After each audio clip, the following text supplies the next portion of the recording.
அன்பார்ந்த உறவுகளே, Palestine Israel போர் கிட்டத்தட்ட 300 நாளை கடந்து நிகழ்ந்து கொண்டிருக்கக்கூடிய இந்த வேளையில் ஹமாஸுடைய புதிய அரசியல் பிரிவு தலைவராக யஹ்யா சின்வரை இன்னைக்கு ஒருமனதாக தேர்வு செஞ்சுருக்கிறாங்க. இந்த தேர்வு இஸ்ரேலை பல மடங்கு கோவப்படுத்தியிருக்கு அப்படிங்கிற செய்தியை பார்க்க முடியுது.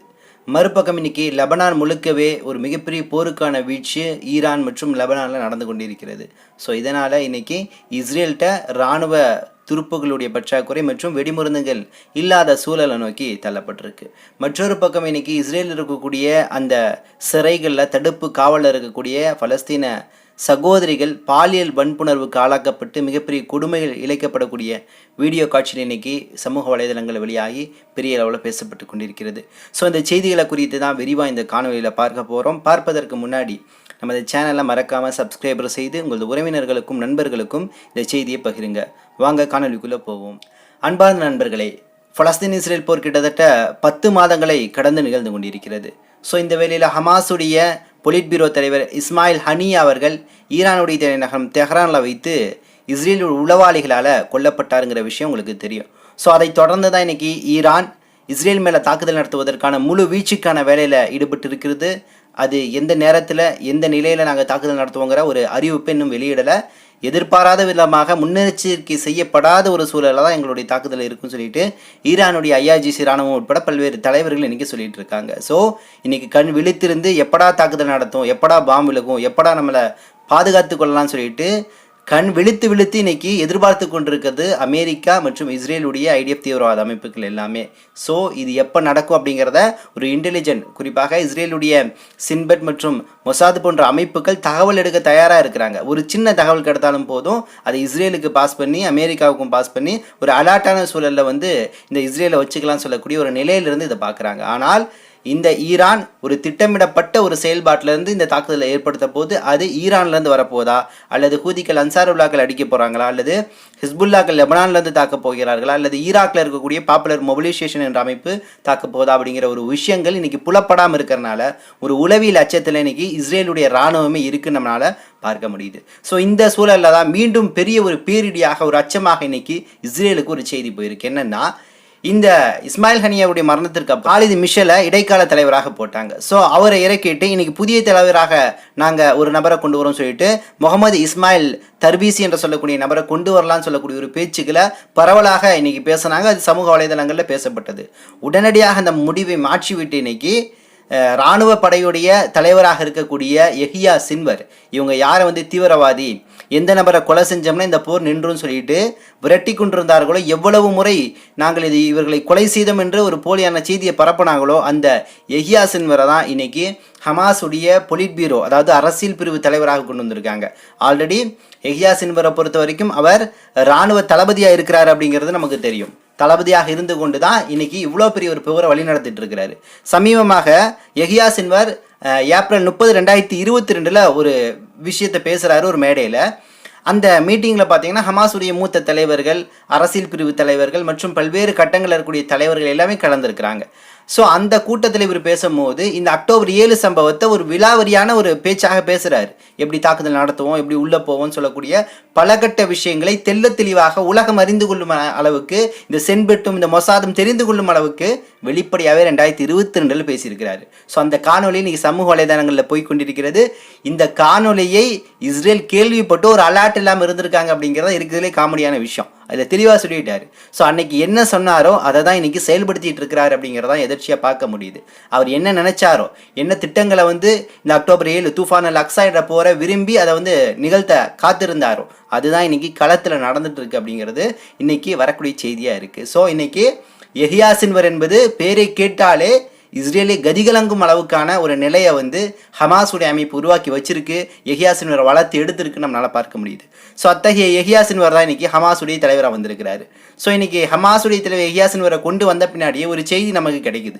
இனிமேல் சமாதான உடன்படிக்கை, போர் நிறுத்தம், பனை கைதிகள் பரிமாற்றம் என்ற பேச்சுக்கே இடம் கிடையாது. ஏன்னா இது எதையுமே இஸ்ரேல் ஏற்றுக்கலை. எங்களுக்கு இது எதுவுமே தேவையில்லை, நாங்கள் போர் செய்வோம், நிச்சயமாக ஹமாஸ் என்ற தீவிரவாத அமைப்பை அழிப்போம் என்ற நிலையில் இருக்கிறாங்க. ஸோ இதற்கு பதிலாக நாங்களும் உங்களோட குறைந்தவர்கள் கிடையாது, நாங்களும் எதிர்த்து போராடக்கூடிய வலிமை பெற்றவர்கள் என்ற அடிப்படையில் இனி அமைதி கிடையாது என்ற அந்த குறியீடாகத்தான் இன்னைக்கு தர்வீசி, அதாவது இஸ்மாயில் தர்வீஷியை கொண்டு வர நிலையில இருந்து உடனடியாக யஹ்யா சின்வரை வந்து இன்னைக்கு கொண்டு வந்திருக்கிறாங்க. ஸோ யஹ்யா சின்வர் இன்னைக்கு மிகப்பெரிய ஒரு அச்சுறுத்தலாக இஸ்ரேலுக்கு இருந்துட்டு இருக்கிறாரு.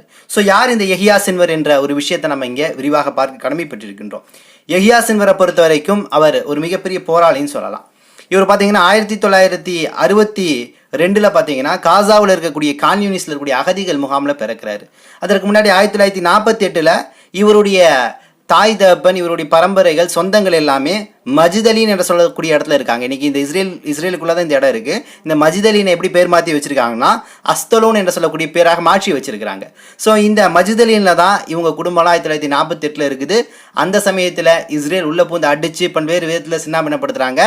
48 இவர் என்ன பண்றாரு, அங்கிருந்து அவர்கள் பல்வேறு இடங்களை நோக்கி போறாரு. ஸோ இப்படி போகும்போது தான் ஒரு அகதிகள் முகாமில் வந்து இவர் பிறக்கிறாரு கான்யூனிஸ்ல. பிறந்த பின்னாடியே அங்கே இருக்கக்கூடிய பல்வேறு போராட்ட விஷயங்கள் எல்லாம் படிக்க ஆரம்பிக்கிறாரு. படிக்கக்கூடிய சமயத்தில் அவர் வளர்ந்து பெரிய ஆளாகி ஒரு மாணவர் அமைப்புலையும் சேர்றாரு யஹ்யா சின்வர். சேர்ந்த பின்னாடி தான் இவருக்கு பலஸ்தீனுடைய விடுதலை சம்பந்தமான ஒரு வேட்கை பிறக்குது. நாம் ஒரு முக்கியமான இடத்துக்கு நோக்கி நகரணும். இந்த நம் மக்கள் அடிமைப்பட்டு இருக்கிறாங்க. ஜமரத் என்று சொல்லக்கூடிய அந்த கல்லை எடுத்தே புரட்சி செய்து கொண்டிருக்கிறார்கள். நம்மளால எதுவுமே முடியாதா, நம் நாட்டை மீட்க முடியாது அப்படிங்கிற கவலை யஹ்யா சின்வனுக்குள்ள ஒலிக்க ஆரம்பிக்குது. ஸோ அப்படி ஒலிக்கும் போது தான் 1982 இவர் வந்து மாணவர் அமைப்பிலிருந்து பல்வேறு போராட்டங்களை முன்னெடுத்தனால 6 மாதங்கள் சிறை வைக்கப்படுகிறார் இஸ்ரேலுடைய தீவிரவாத அமைப்பின் மூலமாக. ஸோ சிறை வைக்கப்பட்டு 6 மாதம் கழிச்சு வெளியே வராரு. 1986 இவருக்கு ஷேக் அகமது யாசின் அவருடைய அறிமுகம் கிடைக்குது. யாசினுடைய வழிகாட்டுதல்கள், அறிவுரைகள் மற்றும் போதனைகளை உள்வாங்கிய யஹ்யா சின்வர் பின்பு ரொம்ப வீரியமான ஒரு களத்தில் இறங்கி, போராட்ட களத்தில் இறங்கி போராட ஆரம்பிக்கிறாரு. பல்வேறு விஷயங்களை சாதிச்சும் காட்டுறாரு. ஹமாஸுடைய வளர்ச்சியில் ஒரு முக்கிய மைல்கல்லாகவும் இருக்கிறாரு. ஸோ இந்த சூழலில் தான் இவர் மேலே பல்வேறு கொலை வழக்குகள், அதாவது இஸ்ரேல் துருப்புக்கள் ஒரு 2 நபரை கொலை செஞ்சிட்டாருன்னு சொல்லிட்டு இவருக்கு ஆயுள் தண்டனை வந்து இஸ்ரேல் விதிக்குது. இதில் தான் கிட்டத்தட்ட 23 ஆண்டுகள் யஹ்யா சின்வர் சிறைப்பட்டிருக்கிறாரு. ஸோ இந்த சிறைப்பட்ட இந்த 23 ஆண்டுகளில் இவர் ஹீப்ரு மொழியை கற்றுக்கிறாரு. பல்வேறு ஹீப்ரு மொழியில் இருக்கிற புத்தகங்களை அரபு மொழிக்கு டிரான்ஸ்லேஷன் பண்ணுறாரு. அங்கே இருக்கக்கூடிய இஸ்ரேலுடைய பாதுகாப்பு சூழல்லாம் எப்படி இருக்குது, அங்களுடைய நிலப்பரப்பு எப்படி இருக்குது அப்படின்னு சொல்லக்கூடிய பல விஷயங்களை தெரிஞ்சுக்கிறாரு. சொல்லப்போனால் அக்டோபர் 7 உள்ள நுழையும் போது இவர்கள் சரியான கோணத்தில் நுழைஞ்சு எங்கெங்கே என்னென்ன இருக்குன்னு தெரிஞ்சுட்டு வந்தாங்க அப்படிங்கிற அந்த நிலை ஏற்பட்டுச்சு அப்படின்னா அதுக்கு யஹ்யா சின்வர் தான் காரணம். ஏன்னா யஹ்யா சின்வர் அந்த சிறையில் இருந்தவர், இஸ்ரேலை 23 ஆண்டுகள் சிறையில் இருந்து கொண்டே படித்தவர். அதனால நிச்சயமாக அவர் மிகப்பெரிய கல்வியாளராக இருந்திருக்கிறாரு, பல்வேறு புத்தகங்களை எழுதியிருக்கிறாரு. ஸோ இந்த நிலையில தான் 23 ஆண்டுகள் இவருடைய சிறை வாழ்க்கை போயிட்டு இருக்குது. உடனடியாக அங்கே ஒரு ஒப்பந்தம் வருது. இந்த ஒப்பந்தத்தை பற்றி நீங்கள் கேள்விப்பட்டிருப்பீங்க, சாலிட் ஒப்பந்தம். இந்த சாலிட் ஒப்பந்தம் என்னன்னு கேட்டிங்கன்னா, சாலிட் என்று சொல்லக்கூடிய இஸ்ரேல் சிப்பாயி இவன் என்ன பண்ணுறான்னா, ஒரு முறை மேலே வந்து ஒரு ஏர் ஸ்ட்ரைக் வந்து ஹமாஸ் பண்ணுது. அதில் வந்து பல நபர்கள் இறந்துடுறாங்க. அதில் சாலிட் என்று சொல்லக்கூடிய இஸ்ரேலுடைய துருப்பு மட்டும் கையில் கிடைக்கிறான். ஸோ பனை கைதியாக பிடிச்சிட்டு வந்துட்டு இந்த சாலிடுடைய தலைக்கு கிட்டத்தட்ட 100 to 500 நபர்கள் வந்து விடுதலை செய்யணும் பலஸ்தீன் மக்கள் அப்படின்னு சொல்லக்கூடிய டிமாண்டை ஹமாஸ் வைக்குது. ஸோ இதற்கு முதல்ல ஏற்றுக்கொள்ளலை. பின்பு 2011 பேசப்படுது, 12-13 என்று பேசப்பட்டு கிட்டத்தட்ட 2014-15 ஆண்டு காலகட்டங்களில் சரி நாங்கள் வெளியிடுறோம்னு சொல்லக்கூடிய ஒரு முடிவுக்கு இஸ்ரேல் வருது. அப்படி பனை கைதிகள் பரிமாற்றம் செய்யக்கூடிய சமயத்தில் தான் யஹ்யா சின்வருடைய பேரையும் சேர்த்து யஹ்யா சின்வர் வெளியே வர்றார். யஹ்யா சின்வர் வெளியே வந்த பின்னாடி அவருக்கான பதவிகள் கொடுக்கப்படுகிறது. இராணுவ படை பிரிவு தளபதியாக இருந்து இவ்வளவு நாள் செயல்பட்டு கொண்டிருந்தார். இந்த அக்டோபர் 7 தூஃபான் அல் அக்ஸா ஆரம்பிச்சுல அப்போ இந்த இராணுவ ஆர்டருக்கு, அதாவது உத்தரவுக்கு வழிகாட்டுதலுக்கான தலைவராக நியமிக்கப்படுகிறார். இப்படி இருந்தவர் தான் இன்னைக்கு இஸ்மாயில் ஹனியாவுடைய மரணத்திற்கு பின்னாடி அரசியல் பிரிவு தலைவர், அதாவது பொலிட் பியூரோடைய தலைவராக இன்னைக்கு ஹமாஸ் போட்டுருச்சு. ஸோ போட்ட பின்னாடி தான் இன்னைக்கு இஸ்ரேலுக்கு கதி கலங்கிருச்சு.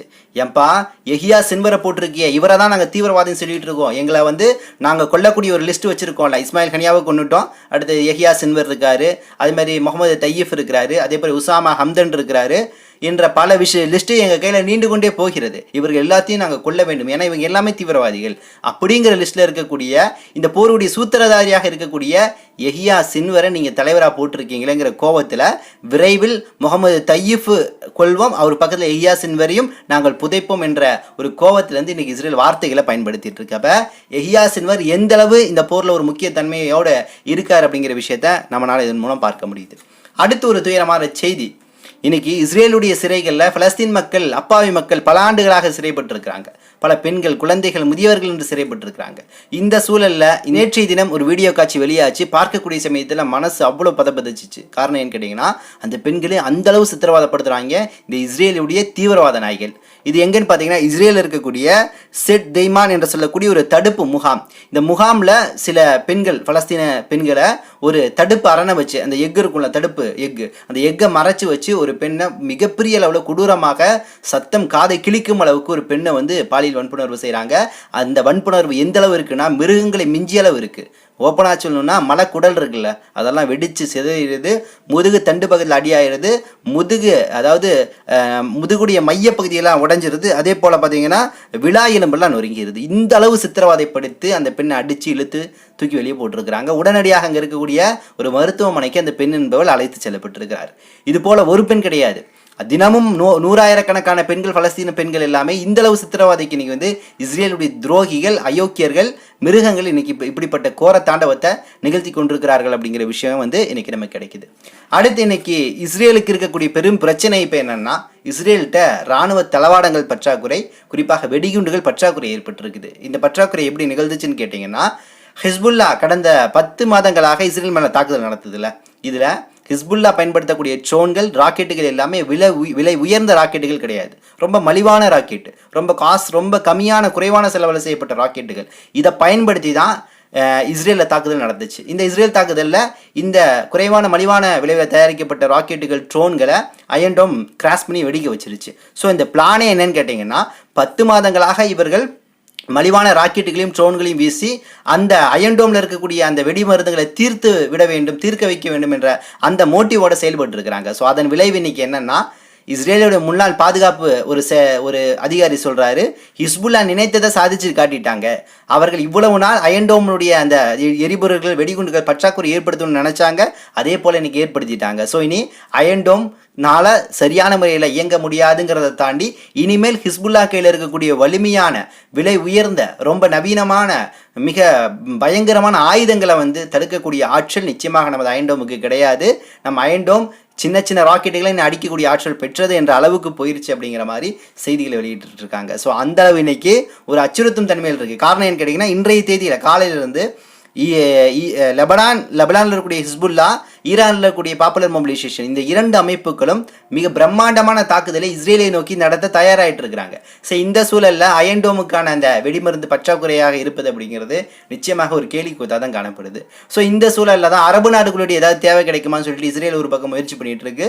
மறுபக்கம் அமெரிக்காவுடைய ஜோ பைடன் என்ன பண்ணுறாருன்னா, ஹமாஸ் அமைப்பிட்ட ஒரு கோரிக்கை வைக்கிறாரு, ஏன்பா இப்பயும் சொல்கிற நீங்கள் சமாதான உடன்படிக்கை ஏற்றுக்கங்க அப்படின்னு இங்கே பேசிட்டு, மறுபக்கம் ஈரான்கிட்ட நீங்கள் இஸ்மாயில் ஹனியாவை கொண்டுட்டாருன்னு கவலைப்படாதீங்க, நீங்கள் கொஞ்சம் சமாதான பேச்சுவார்த்தைக்கு வாங்க, உடனடியாக இந்த விஷயத்தை பேசி முடிச்சிடலாம் அப்படிங்கிற மாதிரி ஜோ பைடன் வந்து இன்றைக்கி சொல்லியிருக்கிறார். அதுக்கு ஈரான் எப்பயும் போல சொல்லியிருக்கு, நீ பேசி முடிக்கிறதெல்லாம் இல்லை, முடிச்சுட்டு தான் பேசுவோம் அப்படிங்கிற மாதிரி டோனில் இருந்து ஈரான் தனது நிலைப்பாட்டை முன் வச்சிருக்கு அப்படிங்கிற விஷயத்தை பார்க்க முடியுது. அடுத்து சீனா இன்னைக்கு இந்த போரில் பல்வேறு தொழில்நுட்பங்களை உதவுவதற்கான சில குறியீடுகள் நமக்கு தென்படுது. ஏன்னா சீனாவில் இன்னைக்கு வந்து புதிய வகை ட்ரோன்கள், ஆளில்லா விமானங்கள் உருவாக்கப்பட்டிருக்கு.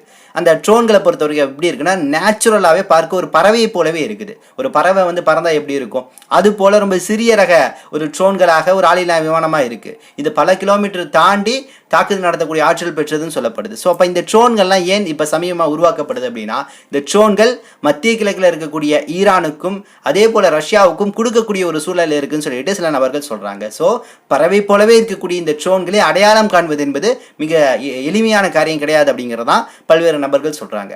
ஸோ இதோட சேர்த்து இன்னைக்கு அமெரிக்கா கையில் ஸ்டார்லிங்க் என்று சொல்லக்கூடிய செயற்கைக்கோள் அந்த இணைய சேவை இருக்குது. ஸோ இதே போல் சீனாவும் ஸ்டார்லிங்கை விட இன்னும் அதிநவீனமான செயற்கைக்கோள்களை ஏவி இருக்கோம். ஆல்ரெடி 18 செயற்கைக்கோள்கள் தொழில்நுட்பம் மற்றும் இணைய சேவை சார்ந்து நாங்கள் ஏவி இருக்கோம். ஸோ அதோட அட்வான்ஸாக நாங்கள் ஒன்று ஏவ போகிறோம். அதன் வழியாக இணைய சேவை என்பது எங்களுக்கு தங்குதடை இல்லாமல் கிடைக்கும். அதை வைத்து நாங்கள் பல விஷயங்களை சாதிப்போம்னு சொல்லக்கூடிய ஒரு அதிரடியான விஷயத்தை கூட இன்னைக்கு சீனா முன் வச்சிருக்கு. அப்போ சீனா இந்த போரில் தொழில்நுட்பம் சார்ந்த பல்வேறு உதவிகளை வரக்கூடிய நாட்களில் உதவக்கூடிய ஒரு நிலையில் இருக்குது அப்படிங்கிற ஒரு விஷயத்தை நம்மளால் இங்கே பார்க்க முடியும். அடுத்து இன்னைக்கு தலிபான்களுக்கு அமெரிக்கா உதவி செய்கிறதா அப்படிங்கிற தலைப்பில் பல்வேறு செய்திகள் பரவிட்டு இருக்கு. அப்படி என்ன விஷயம் நடந்திருக்குன்னா, தலிபான்களுடைய அந்த கணக்கு இருக்குள்ள அக்கௌண்ட், இந்த அக்கௌண்ட்டுக்கு அமெரிக்கா கிட்டத்தட்ட $239 மில்லியன் வந்து செலுத்தி இருக்கு அப்படிங்கிற தகவல்.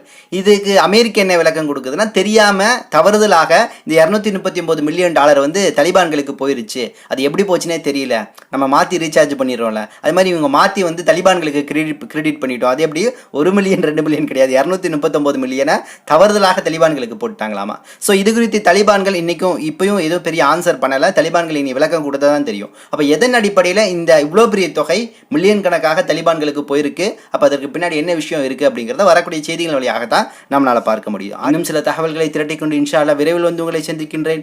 நன்றி. அஸ்ஸலாமு அலைக்கும் வரஹ்மத்துல்லாஹி வபரகாத்துஹு.